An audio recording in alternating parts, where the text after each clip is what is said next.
with Sid themselves, is that the same thing as the company like Sid Origins or not? No, just the same name. So there's two girls, Gemma and Robin from Origin Clothing, and it was one of those sliding door moments. They came over to our stand, the CrossFit stand last year at Sid. Like, hey, we do this thing, this clothing thing. I was like, okay, well, that's interesting. Tell me about it. And their products, basically, they host a website for me, for my affiliate.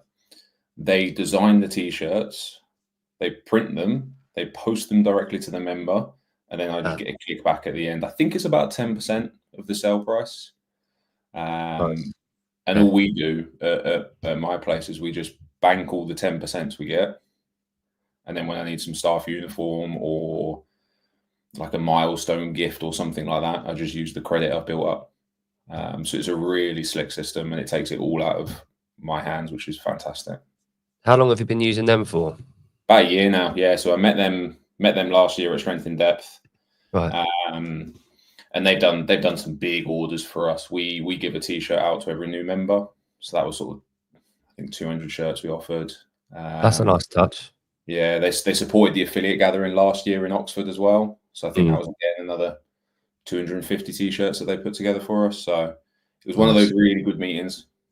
Yeah, it's funny that I talked to. There's a guy called Steve Beckett who has a company called Defiant who does t-shirts and yeah. I was talking to him a little while ago about like the first t-shirt order I put in was 2013 for the gym I was at the time managing. And at the time, the only company that in the UK that could do anything was Razor Storm. So they were, they were the company that you go to, you send your design. It would basically be the same design, really. It'd be like a splat logo with your thing with Razor Storm on the sleeve, coach on the back, blah, blah, blah. I've been out of the game since like 2020, early 2021 was when I sold my affiliates. And since then, it seems like there's this whole industry around exactly what I would have loved, like as an affiliate owner, like that system of just agreeing on a design, the fulfillment, the almost like a drop shipping sort of process going on. It's just so slick. Everyone's a winner. The members get to choose the shirts, you know, they get to go on and order themselves. Everything's just so slick. And it's one of those systems I'll talk to you about later, but that's just it's one little job that can take up so much time as a gym manager or an affiliate owner of doing a fucking t-shirt order. Like for people that haven't done one, it's like hours of your day constantly chasing people, getting Excel spreadsheets with XL and then the color code, the color number, and then putting it in, blah blah blah blah blah. So yeah, it's one of those little systems that's nice to have, I 100%, guess. 100%. I'm not a t-shirt designer. I'm not a graphic designer. So if I want to design something, well, I need to outsource that. And then you're going to go down the route of buying all the stock in, then sending it to the printer to be printed, then bringing it back, and then labeling it all to be handed out. And then, oh crap, I'm too medium short, or that one's a bit wonky. Or Origin, do it for me. And I'm very much in the camp of, unless I'm very good at it or really passionate about it, I get someone who is very good at it or very passionate about it to do it for me. Yeah, the girls are great. I think that's one thing that a lot of really successful gym owners, and let's focus on CrossFit gyms, the really successful ones that I've kind of had the pleasure of talking to or that I know about have allowed themselves to delegate the jobs like that. They don't need complete micromanagement of every task at the gym. They've learned over the years, do you know what? I'm better off just handing this over. And it's out of my hands, but I trust the people, which is really important. Why you have a network of people doing your systems that you trust, which is the benefit of being good at something. You get that trust from people. Yeah, 100%. It's why me and Andy try to bring all the UK and Irish affiliates together so that there can be that brand recommendation between them. So, you know, it came up in the WhatsApp group today about t-shirts in this specific example, and it's like there's 4 or 5 names coming out consistently. It just makes it a bit easier for affiliate owners rather than stabbing in the dark with a new company they've not used before. Yeah, for sure. Gareth, I thought I haven't actually introduced you yet, so I'll say hello now. Gareth, thanks for coming on the show. We've seen each other a few times in the last sort of month or so, and I've spoken a little bit about this the last sort of week or so. Just had some thoughts about competition and what it means, and you use the words gathering. I love that word for the affiliate gathering, and the word summit. It really does epitomize what you are bringing people together for. But the one thing that I want to ask you about is or reflect upon is this notion that the competition. So like the French and Sid that we've been to the last sort of few weeks. There's so much more to those. That is a gathering in itself. It's not a competition as such. That's the show that's going on in one of the halls. But that gathering is something that I feel like we need to get reconnected to as a group, as a tribe of CrossFitters. I think we need to get on that. We talked a little bit about this, didn't we, in Birmingham? Yeah, we spoke about it in person at Sid, and then I saw your post afterwards, and we were reflecting on the guys doing the Comic-Con thing down the road from Sid, right? Mm. Yeah, I was thinking about it, mate, after we chatted. I think its core value, CrossFit provides experiences. And what I mean by that is it provides you the experience to meet new people and have poignant moments in your life. And I think these competitions, like you said, bring people together and give you the opportunity to have those experiences and have those interactions with each other and catch up with people that you might only see once a year. You know, we only see each other at French or Sid, like you mentioned. And I think the events, I think French in particular, and I think Strength in Depth in particular, do a great job of putting on as much as they can for the spectators as well as the athletes, giving them an opportunity to engage with each other and giving them opportunities to have conversations with each other is really important. Yeah, and all you've got to do is walk in, like, and I'll use Sid because it's the most recent one. You walk in that hall, and you are struck immediately by the enormity of the hall. It's ginormous, obviously. A lot of the Manx, the people from the Isle of Man that came across, one of the kids, Toby, who I think you met, 11, he'd never really been to a hall bigger than the sports hall on the island. He walked in there, and the awe of the just being in there with that amount of people, with the buzz going on, and he was just like, wow, what is this? So he took half an hour just walking around to start with, just to show him everything. It was cool. So we forget about that, but when you walk in there and you've got so much going on, and only a portion of that is the actual competition floor, it's quite, it does bring it home that you've got, and you've said it there, that even with Origin, the t-shirt company you talked about, if you're an affiliate owner, if you're a manager, if you're a person and you've never been to a competition before, I don't think you can appreciate what the competition is. It's a gathering. It's a spectacle for people to come together and be part of that massive tribe that we call CrossFit. And I think everyone does need to attend one just to sort of understand that. And we're in the UK, obviously we've had a few over the years. I was in the crowd, not competing, at Battle of London, at the Copper Box in, I think it was January 14. I was watching one of my friends competing. And that was the first big one that I'd been to. And when I say big, I mean there were vendors there. There was a vendor village. There was the competition floor. There was people from the US that had come over, like Sarah Sigma's daughter, Annie Catherine David's daughter was there, Sam Briggs. You had a load of the blokes coming through. You had obviously Will Kane and Sharonki and all the upcomers, then Steve Fawcett. You had this big group of people that you watched on the YouTube clips and saw on the games and the Open. You were like, wow, they're the superstars. But then you also got to be around your community that is that hub, and the people that you talk to about their Fran time and what they were doing last week and why they've got scrapes down their shins and what box they use. There's so much conversation and so much kind of community that we can have at competitions. It's not just a competition. So I think that was the thing for me at Sid that I really realized. And obviously I was there as a coach for weightlifting. So the weightlifting off the back of that is grown like exponentially.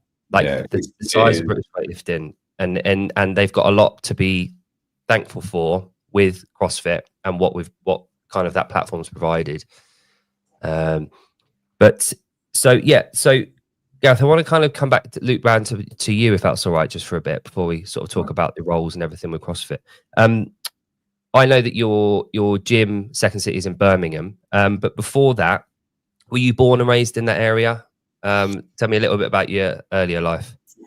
I'll keep it brief. It's not that interesting. I was born in London, so I grew up just outside central London. My parents moved me away from central London when I was 14 to the Cotswolds, so specifically a place called Broadway. And then for one reason or another, I started work pretty young. So I started having a full-time job as a kitchen porter at 14. Cool. Carried on with school. And then, as normally happens when someone washes dishes, you then become a chef. I then kind of went through the ranks of being a chef. And when I was 18, I got headhunted to move to a restaurant in Birmingham. Moved there, worked there for just over 5 years, 5.5 years. In that 5 years, met my now wife, and basically have never left Birmingham since. Wow. So 18 to, cool. 18 onwards, you've been with Birmingham. How old are you now, Gareth? You're in the 35 to 39, aren't you? Just ticked into the 35 category, despite my hair. My hair doesn't look like I should be like 38, 39, but yeah.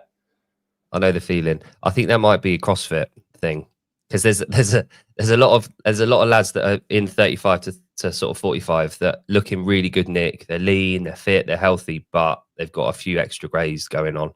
I think they're either grey or their hairline's running away from them. One of the two. Yeah, exactly. Yeah, you and I are fortunate enough not to suffer that plight. Yeah. So you're a chef. So what did you specialize in? Did you have a particular like forte? Yeah, so I worked on for the 5.5 years I was in Birmingham. I worked on the sauce section. So I basically cooked meat and sauces every day for 5 years. It was a very classical French restaurant. So we used to do the whole hog. You'd get up at 6 a.m, you go to the market, you buy your ingredients, they'd get sent to the restaurant. We'd write the menu, serve the menu, rinse and repeat 365 days of the year. Worked with a really, really tight team of lads. There was six or seven of us, sort of in between that. And it wasn't the normal kind of restaurant you see on the TV where it's all screaming and shouting and drama. It was actually quite a peaceful restaurant because we were quite a close-knit team that worked together. And what values do you think you took from that, from being in that environment? Yeah, good question. People ask me quite often about the transfer of skills, if you like, from being a chef to being an affiliate owner. The hospitality side of things plays into it massively. I think affiliate owners and gym owners, we are in the hospitality industry, whether we realize that or not. We're providing a service to people, and we need that experience to be world class. And then I don't like using the word grind because I think grind gets like glamorized on the internet, right? I grind hard. But once you're used to working 7 a.m. till 11 p.m, you kind of just get used to it. And it's not that stressful. I definitely don't work 7 a.m. till 11 p.m. as an affiliate owner. It's a habit that I've never broke. Like I wake up and train every morning. I get my workout done in my 7 a.m. class because then I know it's done for the day and I can do whatever you need to afterwards, kind of thing. Yeah. Yeah, I think it's acquired, isn't it? I think you learn that, and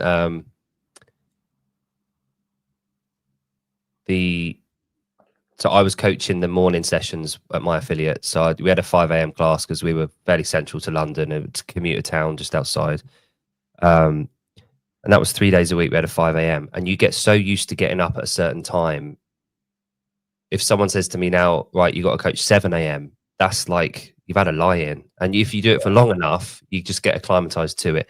But on the flip side of that, when you don't do it for long enough, for a long time, I had about a year away from doing coaching mornings. Probably That hit me. But yeah, so there is a certain thing there. I like the fact that you said about hospitality and that we're in hospitality. Yeah. The reason I like that is because of the way that I see affiliates and the way that I see CrossFit as a whole is on the box floor, on the gym floor at the affiliate. When I think of CrossFit, that's my first thing that I think about. It's walking into the gym and having a workout with a group of people being coached and getting better. That's what I think of when I think of CrossFit immediately. I don't think of the CrossFit Games. I don't think of any particular athlete. I don't think of any particular lift. I think of being on the gym floor and getting your work in for that day. I asked the question to Greg and Daniel and a few other people, and it relates to this, is that trainers, the best trainers that I've worked with and that I've been around and that I currently kind of work with, the one thing that they can do really well is command a room, own the room, and make sure everyone in there is being heard, watched, and coached for that hour. They can do that. Do you think that's something that you can learn to be one of the best trainers, or do you think that's something that you nurture and acquire over the course of your life, and then when you come into CrossFit and coaching, not necessarily CrossFit but in our domain, do you think you can then express that development, or do you think that you can take a particular person and then make them into a good trainer? I think you can, but I think it's not quite as simple as that the whole time. So an example I'll give you, Andy, who sits as my country manager, who sits as my boss at CrossFit, if you like. He is probably the best coach I've ever witnessed. And that comes from, I was counting it up the other day. I've done like 40 odd drop-ins to different gyms in this country and other countries when traveling. And he can command a room and make every single person feel like they're getting a one-to-one session. I think trainers can get to that skill level, but for some people, it will be harder work to deliver that hour than it would be for someone who has that natural skill set. So what I mean by that, when I coach at my affiliate, I like to fly in, do one class, and then fly out. That's kind of me. And that's because after that hour, I am exhausted. I'm usually like dripping with sweat, done 10,000 steps, knackered. Whereas someone like Andy, I believe it's a natural skill set he has. So he doesn't have to work as hard as someone like me, who's definitely learned that skill set, would need to in that situation. Okay. I do agree with you there. I was thinking the parallels between being an athlete. I think a lot of people are you get the people that are naturally just their athleticism is in their DNA. Yeah, they can move, their proprioception's there. They probably adapted to a really decent sport for them, like gymnastics or an athletics early on because of their given talent. And then they've nurtured it. And the best of the best athletes not only have the talent, but they nurture it. They have a really good opportunity to do that, a support network around them. I think the same is probably with a trainer and with a coach. I think you've probably got something in you, a magnetism, a patois to your vocabulary, the way that you can connect with your eye, with eye contact, the way you communicate. You've probably been brought up to nurture that as well. And then given the opportunity in an affiliate, you can thrive and you can command a room, and then you pick up on things easier. You spot the floor quicker because you're very observant. So I think there are things, like you said, that you can develop as a trainer faster, given that kind of mindset. At my old gym, we had this insanely knowledgeable trainer, really, really good guy, but his skill, his what's the word I'm looking for? Interpersonal skills. So the way that he would communicate with people was lacking. Whereas I had a lady that joined us as a member and really wanted to go into being a trainer, and she did a level 1. She was incredible with people, really good with the teens and the kids classes. She could command a room because she'd been one of them. There was a familiarity with them, and she was a bookworm. She studied. She had one of these printed off, and it would be a bedtime reading. It would be everything. And for member retention, for inductions, for processing, she had that hunger, and she was more valuable in the long run than that insanely knowledgeable coach that knew how to get someone their 17th muscle up from their 16th. But for me as a gym owner, she held a lot more value. They both had a role, but yeah, I just think it's important to relay back to the fact that we're in hospitality. And I love that. I love that what you said, because it is we're a service provider, whether we like it or not.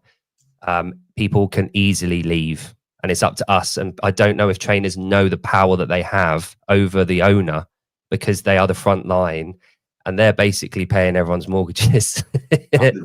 And I think they also don't necessarily understand the gravity of every single interaction with a member. So the example I always give to my guys, to my team is, and we can use a restaurant analogy, as I often do. We can cook a fantastic meal, 2 Michelin star, best ingredients, best meal ever that person's had. In this example, that would be the class. So we can deliver the perfect 975 ring muscle ups and squat snatches to a group of 16 people. But if on the way out of the door of the restaurant, the cloak attendant just throws the coat at the person, what's going to be the lasting memory of that experience? So if that member leaves your class and it's not closed brilliantly, I think that's an important part of classes. If they leave and the owner's at the front door dealing with a headache and has a massive scowl on their face and isn't smiley and personable to that person, that will be the lasting memory of that experience. No matter how good the class or the meal was, every interaction matters. And I think that's a really important thing for affiliate owners and coaches to understand. And a really good point you said earlier, and I know that other people are different from this, but I can't really do more than 2 hours on the bounce.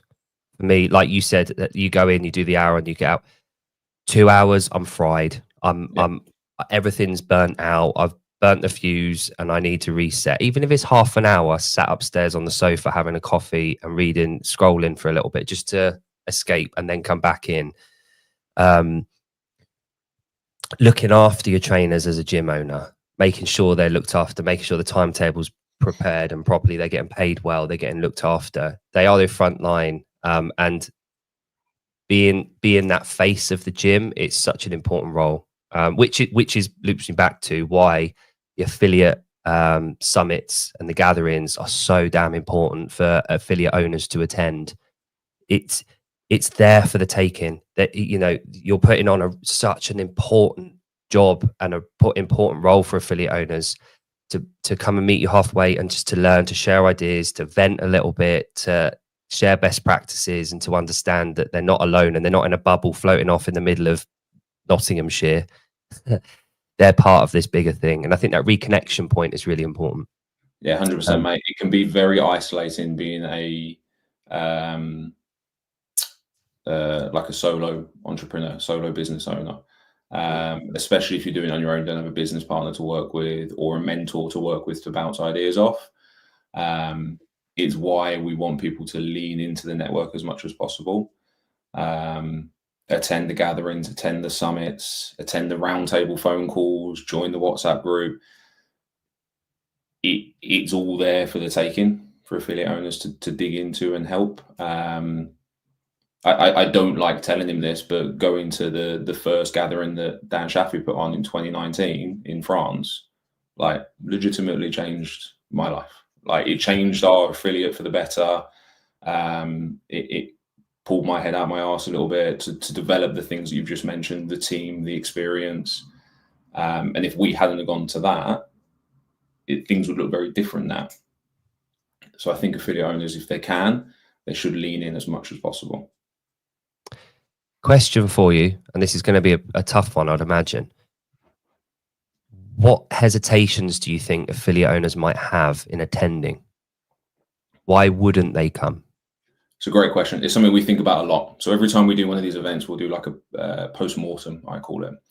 Why don't we get more people? What can we do to encourage more people? I think there's a couple of reasons. I think for some people, they physically can't leave their gym. Like they are the coach. If they were to leave to come to a Saturday and Sunday event, then it probably means closing the gym. For those people, there's probably cost implications as well, whether that means a hotel room. We never charge for any of the gatherings or summits that we do. So sometimes there's a cost implication there. Sometimes I think they may not know this, but they might be a little bit scared to go out and learn, or maybe not be pulled up on anything. But if the narrative in your head is that everything's going great, that's a safe place to stay, rather than going somewhere and going, actually, I could do this a little bit better. What do you think? Let me ask you the same question.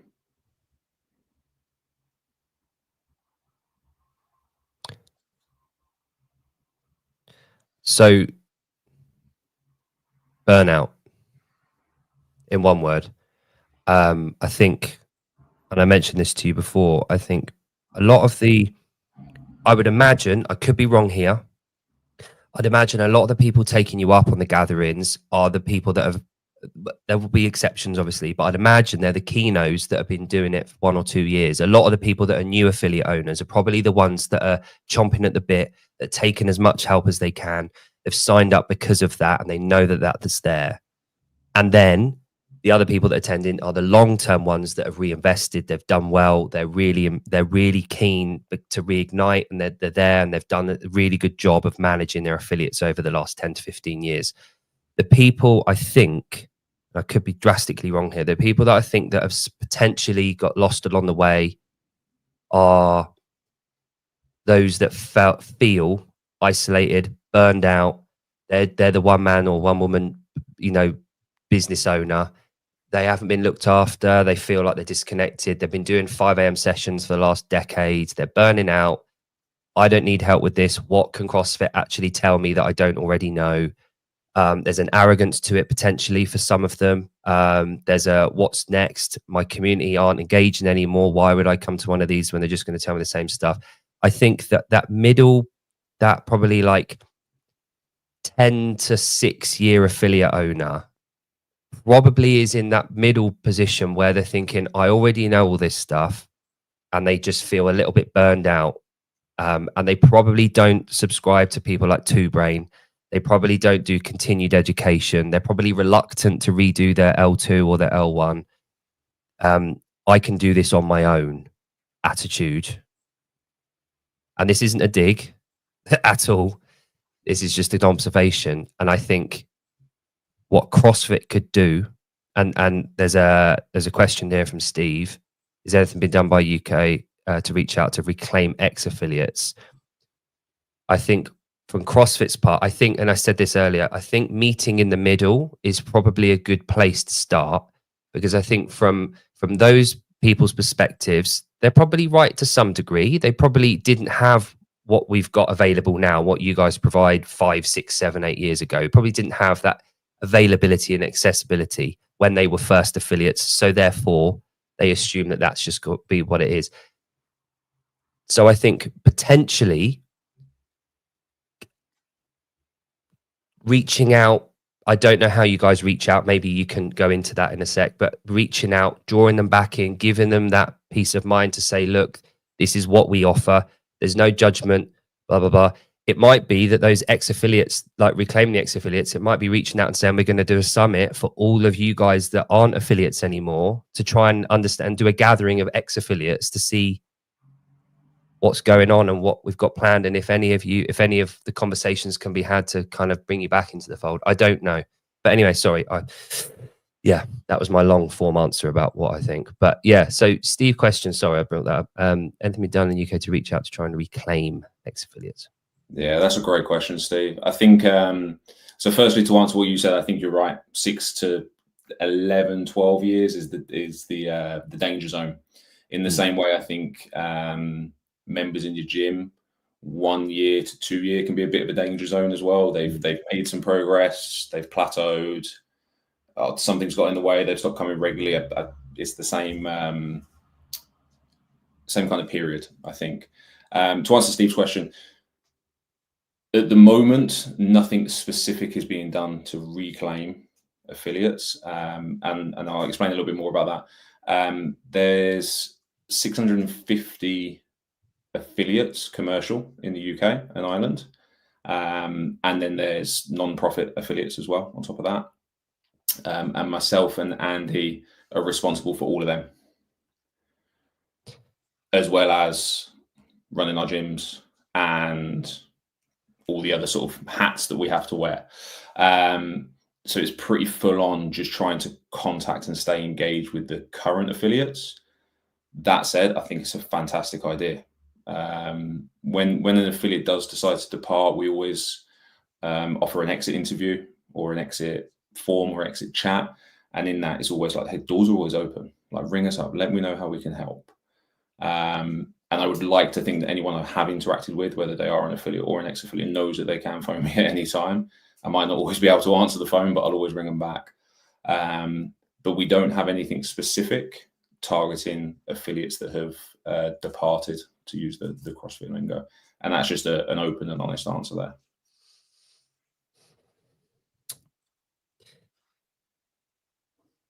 I'm surprised by that number, 650 plus the non-for-profits. Yeah.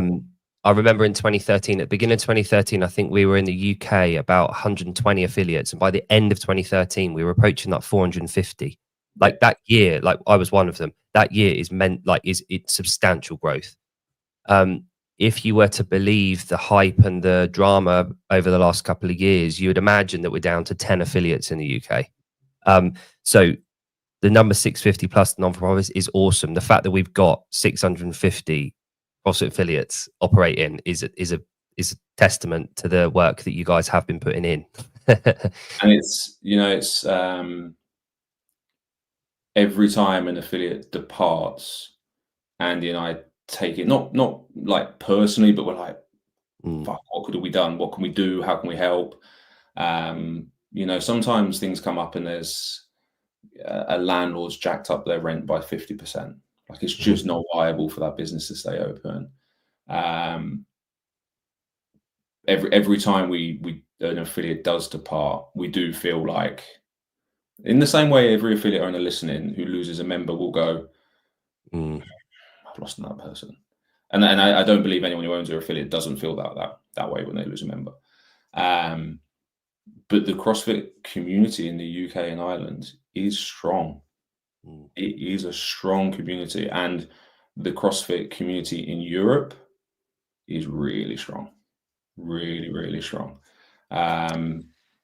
Us, France, Spain, and then if you go out to the further fields, Korea and places like that, it's growing. There's growth in that market. Yeah. It's sometimes easy to believe the narrative on Instagram. Yeah. And social media and stuff like that. But it is still strong. Yeah. So my granddad had a really good phrase. He got it from an American GI: empty cans make the most noise. So I think the people with not a lot to talk about make the most amount of noise on social media. The people that are actually putting in the work on the front lines and doing it, they're not loud. They're cracking on. They're getting on with the work.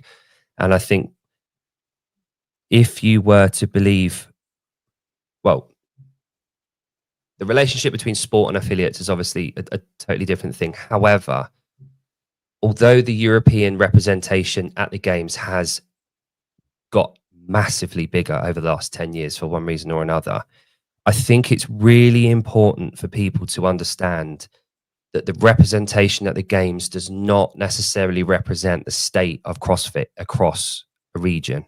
So yes, we've now got, I think, 5 British athletes going, and Ireland, Yeah, to the games this year in the individuals. I think it's our biggest year by yeah, like 2.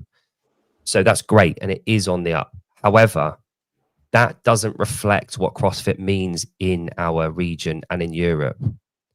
The way that you see it as a community manager, the way that I see it as being an affiliate and involving and talking to affiliates and people within the industry and our sector, is that it's strong, it's booming, we're growing, we're getting bigger. There's so much positivity coming out of it. And I think if as long as you focus on what's in front of you and talk to people in person and people that are actually involved with CrossFit, I think you get a very, very different picture to that on socials and what you're being told about. You've just got to go to Sid or French I was about to or say, Athens. it loops right back to what you just said, right? Come to Yeah. some of these events. And I think the other thing that's important, that even if that number may decline or decrease, the number of people doing CrossFit is still increasing. Now, hopefully all the people doing CrossFit are in CrossFit affiliates doing it. They may not be. And do you know what? That's okay. Like, I'm a big believer I would love everyone to do CrossFit, because I think it is the elegant solution to the world's most vexing problem. But do you know what? If Deirdre's doing a couch to 5K, happy days. Deirdre's moving. She's doing something. I'm happy. It's fine. So if there are people doing CrossFit in other gyms, whether that's Pure Gym, David Lloyd, or a strength and conditioning facility down the road, as long as they're not using our IP, then happy days, because more people are moving. And eventually those people will find their local CrossFit affiliate, because they'll learn that their local CrossFit affiliate has the best technicians, the best coaches, and the best trainers. And that reminds me of something that Daniel put on a couple of days ago. It might have even been yesterday.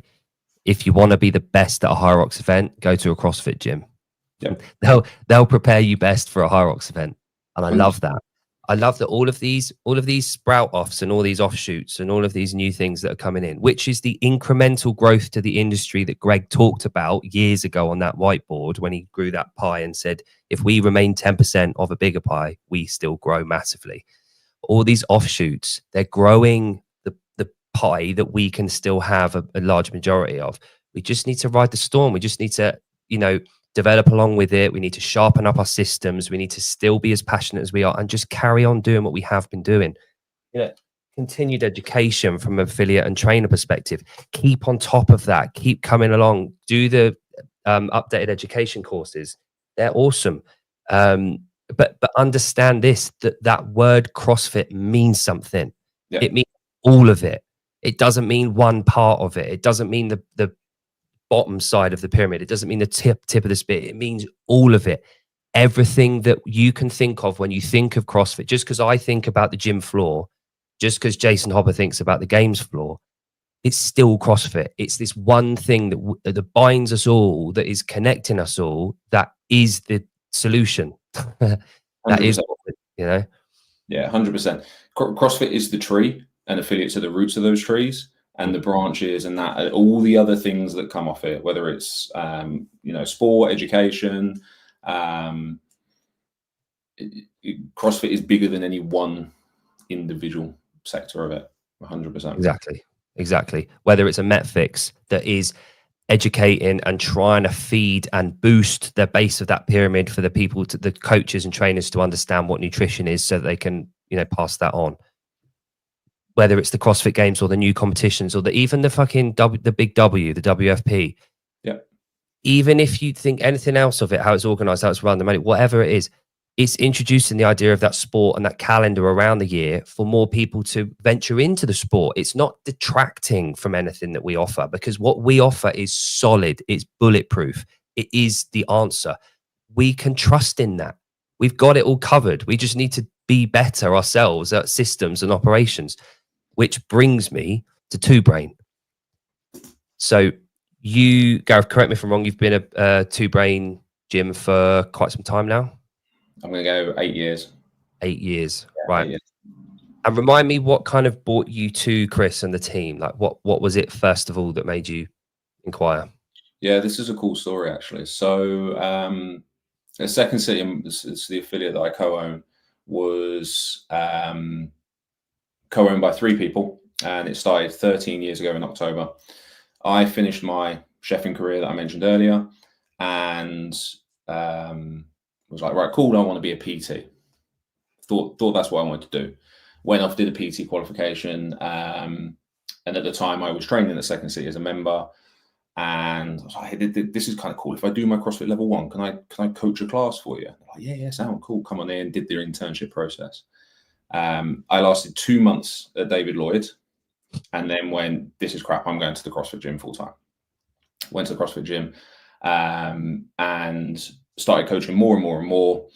And after a couple of years, I ran into a roadblock of my knowledge, of what I knew how to develop the business. I took everything I'd learned in the kitchens, hospitality, and went, I need more. I need more education. I need someone to teach me how to do this.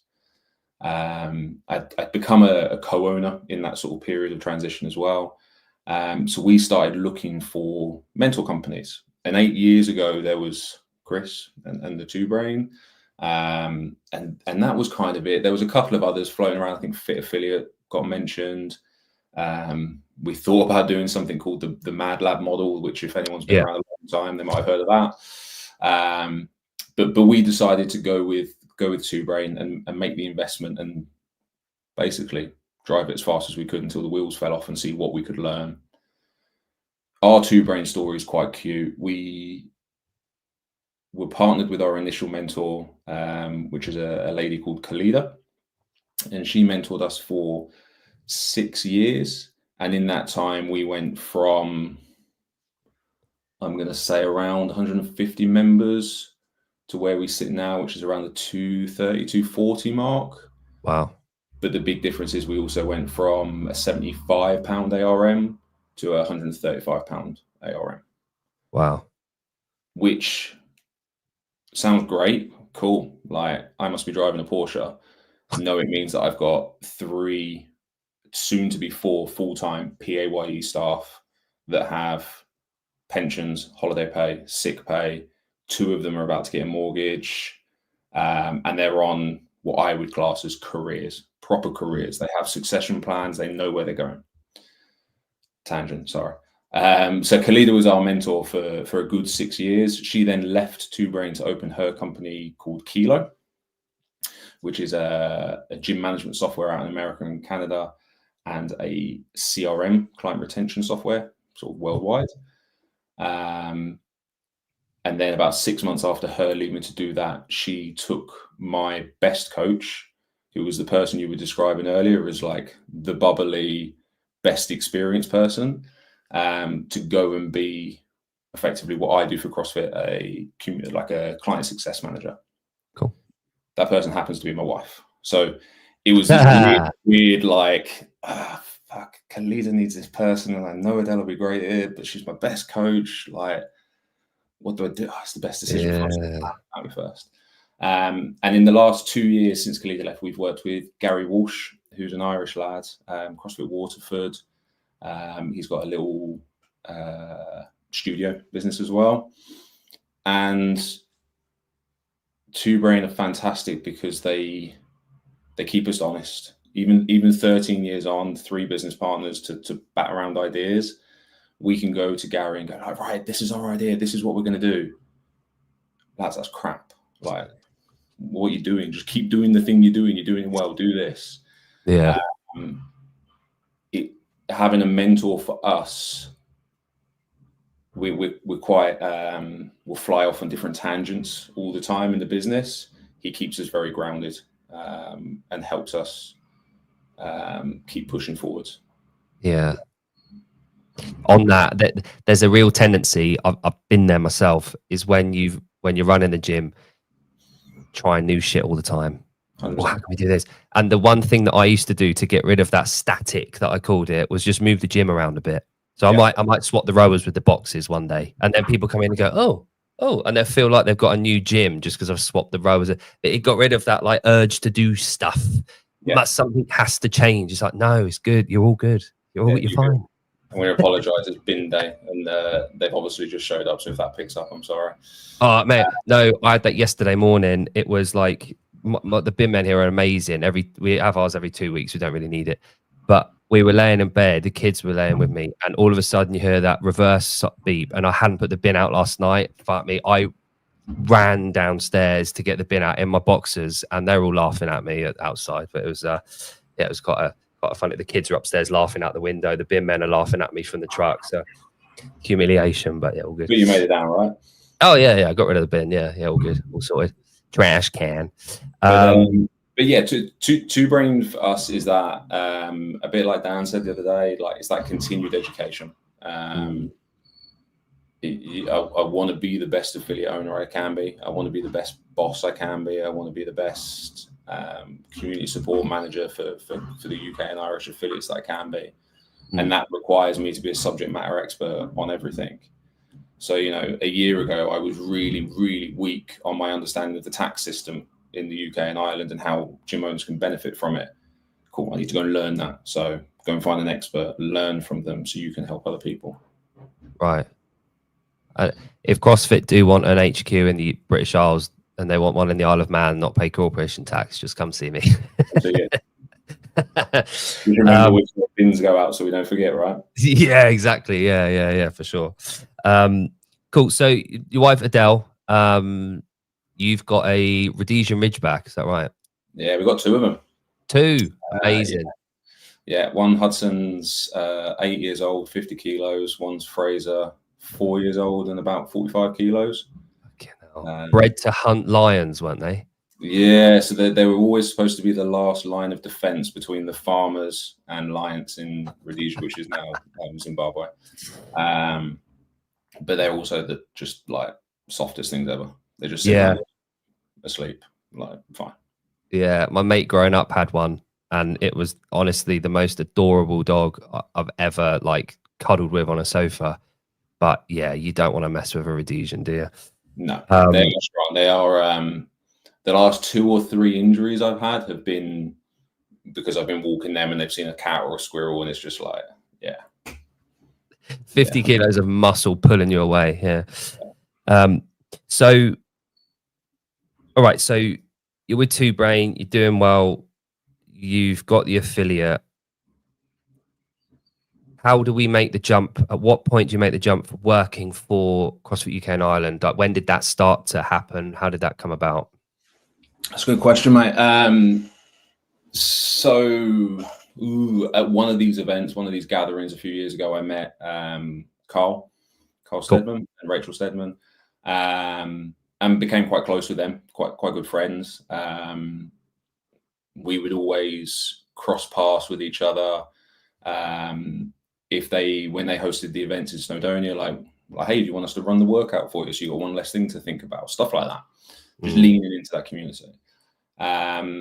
When Carl said he wanted to resign from firstly the education side of things and then the country manager side of things, I reached out to him. I was like, dude, do you think, is it worth me throwing a CV into Ollie? Do you think I'm a good fit? Do you think I'd enjoy it? And he was sort of like, all guns blazing, go for it, it'll be good. So kind of threw my hat into the ring a little bit. This would have been the start of 2024. Cool. For 2 reasons, really. One, like a personal thing. When I became a PT, it was because I wanted to help as many people as possible. I then realized as a PT, I can only help 40 people a week. All right, so I'm gonna get involved with an affiliate. I'm gonna try and help 250 people. Okay, cool. How can I make that affiliate bigger? Let's bring staff in. So let's get staff in so these staff can help more people. Now I'm helping staff and members.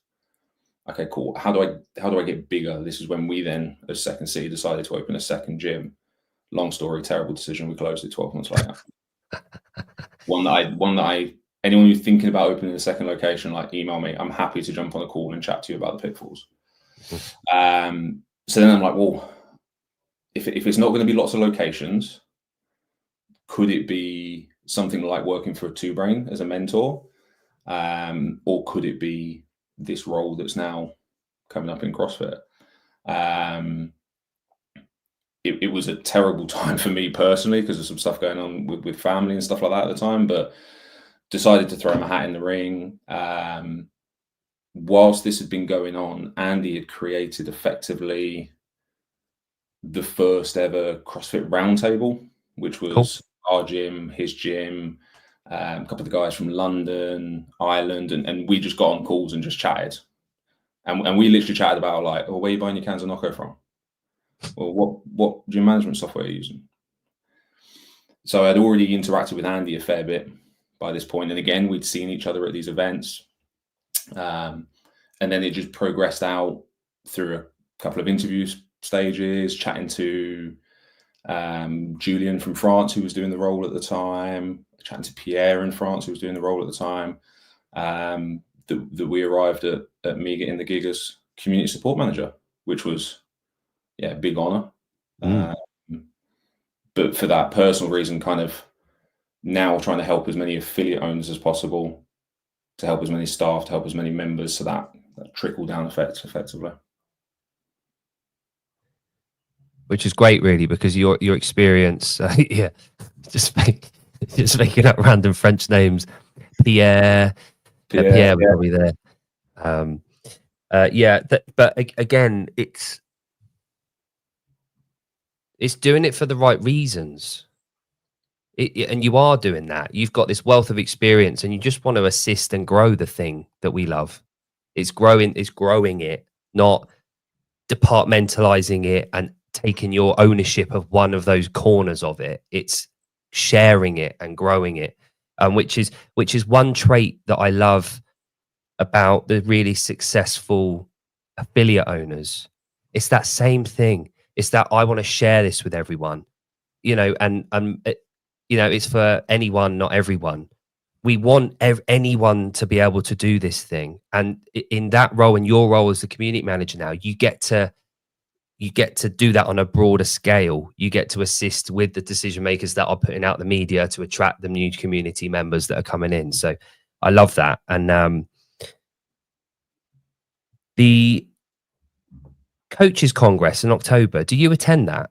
Is that we had a stand or a booth, depending on which way you want to look at it, last year. We'll be back this year. Again, just like you said at the start, mate, we just want to try and get out into the community as much as possible so that we can have as many of these conversations with affiliate owners as we can. Because, like, Sid's a great example. We were there for 2 days. We did our gathering. I don't know. I had a note on my phone of about 20 different things to do afterwards for different people. So there are 20 different things that hopefully we can help and get resolved or find solutions or advise on. Going to events is always important for us, whether it's big like we did at Sid or small like we'll do at Coaches Congress with a little stand. And if I'm an affiliate owner, I'm not currently, unfortunately, if I'm an affiliate owner and I have an event or I have an idea about one that I'd like to run and involve you guys, can I reach out to you and kind of request your presence at anything? Is that something that you guys offer? 100%. So we both, Andy and I, like to do as many drop-ins as we can. Sometimes we get into a good rhythm and we're doing 2 or 3 a month. If someone's organizing something and getting a lot of affiliate owners there, and when I say a lot, I'm talking like 5 plus, 100%. Send us an email. Let us know where it is so we can come. I was chatting to a lovely affiliate owner down in Oxford, and he was saying that he was running some coach development days for the gyms in his local area. So, dude, that's awesome. Like, let me know when you're doing it. I'll fly down. I'll jump in the car and come see you. Yeah. Because it's just more chances for interactions. And the thing is, people don't realize is hopefully everyone there gets something from me or Andy, but we get stuff as well. Like, everything in my affiliate is stolen, borrowed, or seen from someone else. No one's reinventing the wheel, whether it's how to store phones so they're not on the floor, or a system or a process or something like that. But 100%. Yeah. Again, like, if you go into an affiliate now and watch one of the best trainers coach an hour, they're not doing anything differently than the best coaches were doing 10 years ago or 20 years ago. They're doing the same thing. The programming might have changed. It might not have, but they're not doing anything magical or new. They're doing the best job they can for that hour of the day and producing people that are part of a community. They're investing in their wealth. They're investing in their future. They're investing in their family, and they're having an amazing time doing it. And they're getting uncomfortable, and they're enjoying being there, and they're paying, money to do that. I had a conversation with Daniel very briefly the other day. He put a post on about the amount of money it costs to be a member. It might look like a lot of money on paper, but when you actually think about what you're getting from that, and there was this advert, and I really wish I'd recorded it somewhere. It was from a UK affiliate, and I can't remember which one it was. And they made this incredible ad. And it was basically saying 200. It was a London one, because it was £225 a month. It might seem a lot per month to pay. And then on the other side, it broke down the cost of being in a care home in the UK. 100%. And it was £1,100 a week to have someone in a care home. Let's be generous and say that's 50 grand a year. 5 years extra in a care home, which isn't out of the ordinary for people that have deteriorated a little bit earlier. 5 times 50 is 250 grand. Now compare that to the cost of a gym membership over the course of 5 years. Even if for no other reason, for the amount of financial burden that you're going to put on your kids when you're older, go to the fucking gym. 100%. The analogy I sometimes use is you drive, right? Yes. Yeah. What car do you drive? Audi. Nice Audi? Yeah, I had it repaired this week, but we're getting there. Yeah, it's all right. That's good. Okay, so that Audi is the only car you've got for the next 70 years. Right. You're going to start looking after it, right? You're going to make sure it's serviced. You're going to make sure it's MOT'd. You're going to make sure the oils are changed. You'll probably give it an extra coat of polish. That's what you're doing when you go to the gym every day. You're looking after the only body you have, not only in the here and now, looking after your physical capability so you can run the bin down to the bin men when you need it, looking after your need for connection with humans. Like, the reason I go to the gym every day is sometimes I'll be on the computer screen for 6-7 hours and not speak to anyone apart from my wife and my dogs, which just makes me mad. Not that they make me mad, it makes me mad. I mean, it takes care of your mental health. Like, that's a pretty cheap deal, in my opinion, to look after all those things in the here and now and the future. And that's before we even go into the setting example for your kids and stuff like that. Yeah.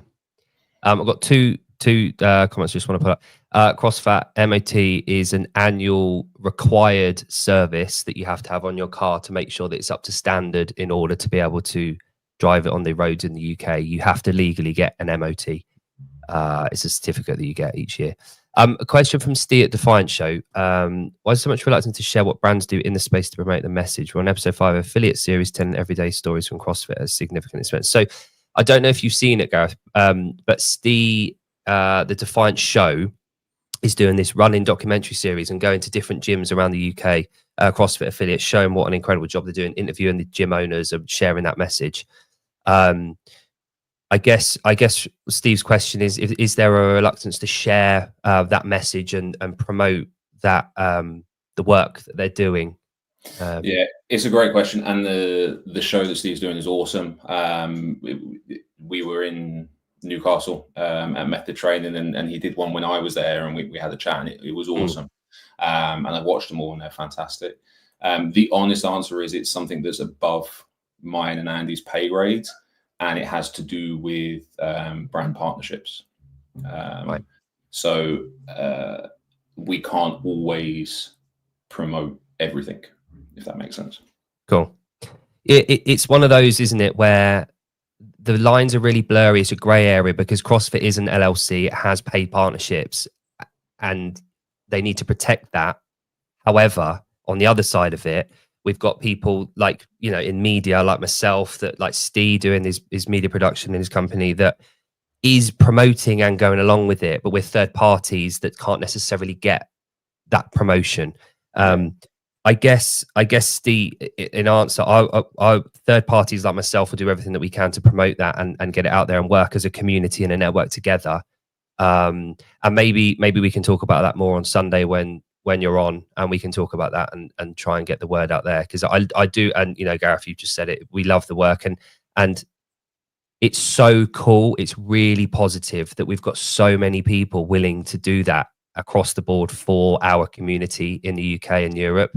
And part of my role, as I see it on this channel, is to do that, promote it as much as I can, to spread the word as much as I can, to elevate everyone, just like you're doing, Gareth, with the affiliates and sharing that.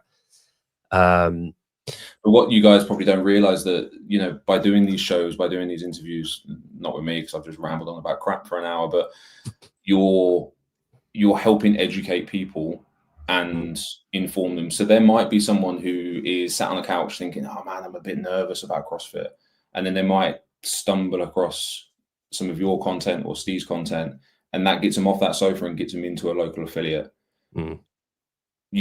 It can't be played down how important that is. Do you know what I mean? Like, you could legitimately be like changing people's lives with some of this stuff that you put out, which is why it's so important. Yeah.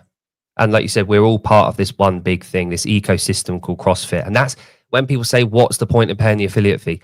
That's the point. We all have to feed in to that brand, to that name of CrossFit. Otherwise, we don't get to use it.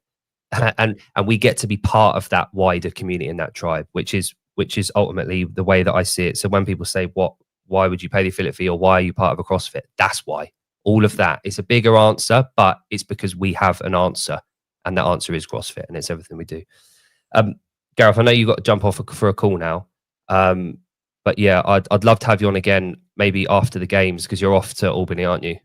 Yeah, so going out to experience it as a spectator for the first time, going out on Monday for the coach and owners conference, which is on Wednesday and Thursday, again as a participant to learn from the speakers as much as I can, and then off to watch some incredibly fit people do some stuff. Where I am, I'm local to the guys in Worcester, so the AOD guys are sort of close friends and stuff, so looking to support them as well.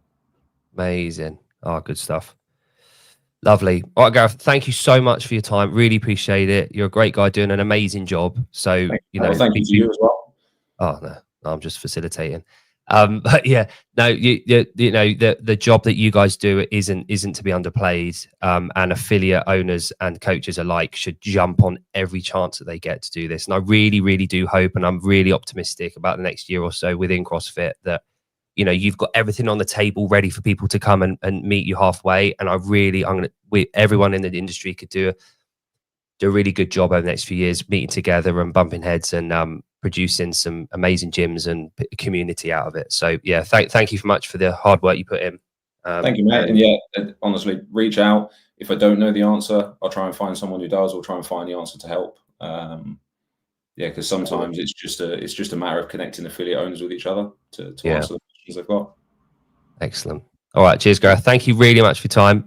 Enjoy Albany, and I'll speak to you soon. Take it easy, mate. Cheers. Bye-bye.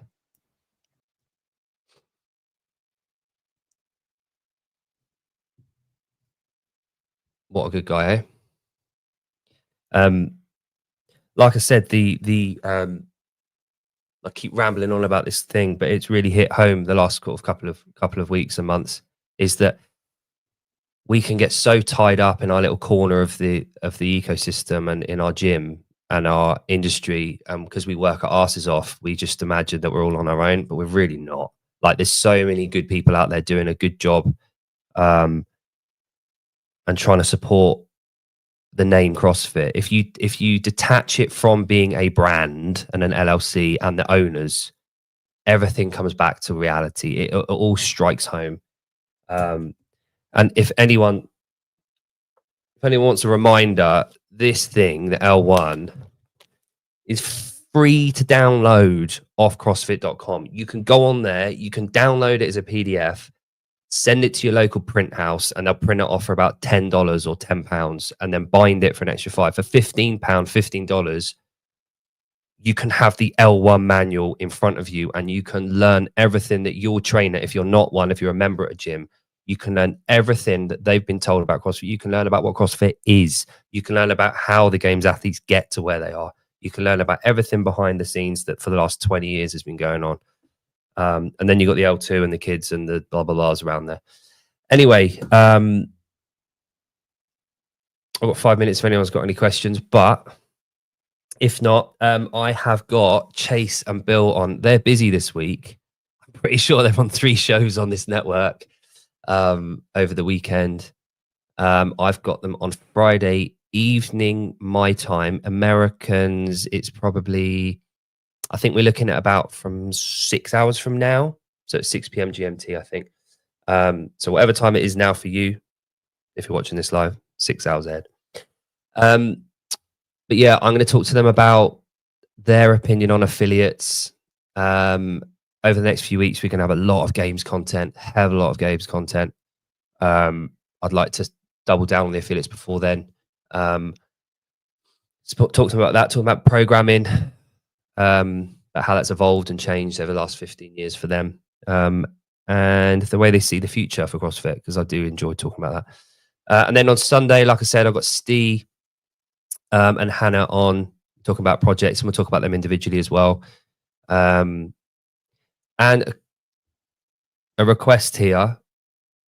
I'm really interested in talking to some affiliates. And I put a question out on Instagram yesterday about asking people about if they've what values, what affiliates have they been to that they've dropped in at, that they really remember as being a really positive experience, and why. What was it about that affiliate that you remembered so strongly, and why it was such a great drop in, and why it was.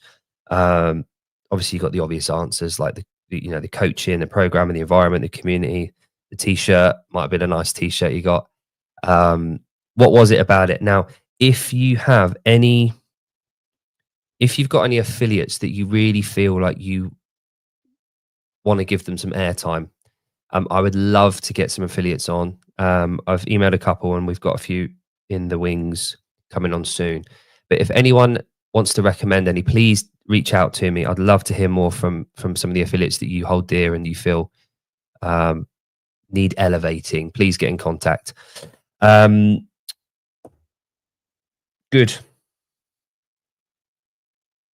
I think that's everything covered from there.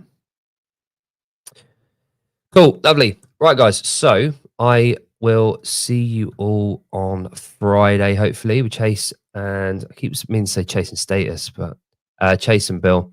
Have a lovely day until Savon's on in the 3 hours. And I'm pretty sure I saw he's got Haley Adams on today. Yeah, we'll see. Anyway, have a lovely day. Thanks for joining me. And I will speak to you all very soon. Bye for now.